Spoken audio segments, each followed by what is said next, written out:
eng yaxshi tuxum chiqirma deb birinchi qadamda mag'lub bo'ldim. To'rdoshlar yaxshimisizlar? Yaqindan buyon nurg'un to'rdoshlar Ayrimxonga xat yozib, Pinlinchiga xat yozib, "Mush to'q baqmadingizmi? To'q qanday qoldi?" deb so'rag'anlar bek ko'p.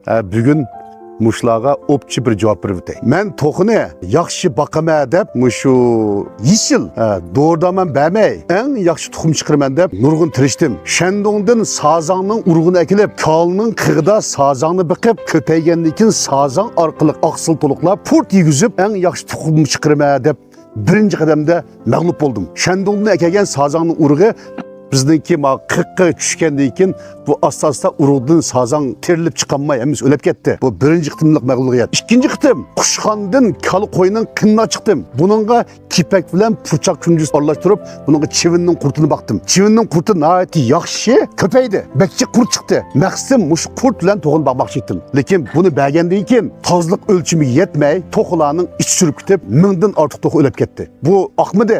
Sazang bilan biqishma oqmidi, chivin qurti bilan o'zim ko'payib bakman degan ish bu ish maqmidi. Ko'pligan to'qini içini sürgüzüp birinci kıtımda 3000 to'qdan to'liq ayrıldık. Men yana bel qo'yib etmey qaytib baqdim. Bu qurtlar bilan baqsaq bo'lmaydi ekan, sevimiz yetmaydi ekan deb yem yasab baqdim. Bu chujilarni 0 kunlikda akilib, chuji baqadiganlarga baqquzib 60 kun bo'lgan chaqda mush o'rniga yo'tkab akeldim. Akagan vaqtida 21 yuandin chiqim bilan misha kelgan. Yana 60 kun baqqandan keyin bu tuxumga kirdi. Kichik vaqtida yaxshi baqmasam, keyin tuxum yaxshi bermaydi deb nihoyat yaxshi baqdim.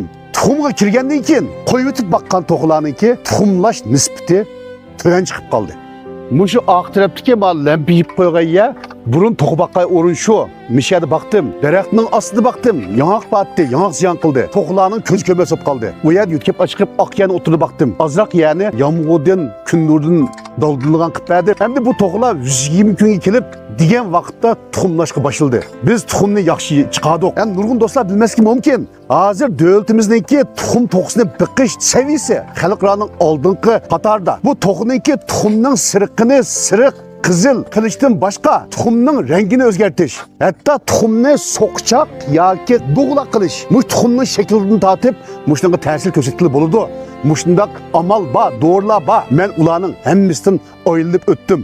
Bularni qilmadim. Qo'noq bilan, purchaq kunjurisi bilan yuqilli vitaminlarni qitib, mishadi yoyiltib, biqib tuxumni chiqardik. Lekin qo'yib o'tib baqqan to'qininki eng cho'ng yetarlizligi kunda bir tuxum tug'olmaydi ekan. Bu 3 kunda bir tuxum tug'utgan. Kunlik chiqimi 5 mo'liq don yeydi ekan. 1.20 yuanlik donni yegan chaqda bir tuxum tushgan. Men bu tuxumni 2 koy satsam boshqalar ig'ir ko'rdi. Biz nurg'un sanlarda ko'ramiz, bir odam bir narsa chiqarib qo'yguchi, tabiiysi yaxshi, jini yaxshi, yigil olmaydi deymiz. Sözleydiğanlı bek çıkken, lekin haqiqiy narsani jin narsani chiqirib bozorga salsa oldigan odam ozken. Ertiyaz qish kunlari talarga baqdim, uyni ichi akirmadim, issiq suv berib baqdim, tuxumning soni oz chiqdi. Yoz bo'lgan chaqda 6-7 oyda tuxumni setib tugatamadik, tuxum ko'nrab qoldi. Omlashib qanda men baqalardim, yaxshi chiqardim, lekin bozorga tushmadi. Agar baqadiganlar olib qolsanglar, o'zinglar yeb bo'laligidek, oilanglarningki turmushni qamdayaligidek ozroq baqsanglar bo'ldi ekan. Agar ko'p miqdorda 3000-4000 to'qini birga akilib qo'yib o'tib baqaman desak, biz cho'ng firmalar bilan beslashamaydi ekanmiz. Mushu jazning ustiga chiqirib, solab, yem bilan harakat qildimay, baqqan to'qining tuxumi azan chiqdi ekan. Qo'yib o'tib baqqan to'qa jiq yeydi ekan, oz tug'ut ekan, tanlari yuqori bo'ldi ekan. Tuxum nochi olgan bilan nurg'un odam olmaydi ekan. Voy tabiiysi yaxshi, u nochi, bu nochi degan chaqda, pul kelgan chaqda nurg'un odam to'xtab qoldi ekan. Tunashqa mushum qo'yib o'tib to'qib biqishni o'ylashayotgan, yoyiltib nochi tuxum chiqirib baqaman degan do'stlar olib qolsanglar, bek o'ylanib qilinglar. O'zining tanlarqi, yegan donning tanlarqi sotgan tuxum bilan düykenmaydi ekan. Shunlashqa men to'qini baqmadim. Bu baqanmasligim emas. Men baqdim, muvaffaqiyat qozondim, yaxshi tuxum chiqardim, lekin bozorga to'g'ri keltirolmadim. Chunki bozorda azan tuxum bir chiqqan, tankagil bo'lmaydi ekan. Shunlashqa mushu ko'p miqdorda biqishni o'ylashayotgan do'stlar olib qolsanglar, bek o'ylanib baqinglar. Bu meniki to'g'ri baqmasligimning asosiy sababi shu. Uni o'zgartirib hozir butunlab chol baqadigan yaqilib. Cholninki biqish osonroq ekan. Bozor turaqliq, yaxshilan baqsaq foyda qilib bo'ldi ekan. Men shunlashqa asta-asta chol biqishninki ko'lamini kengaytmoqchi.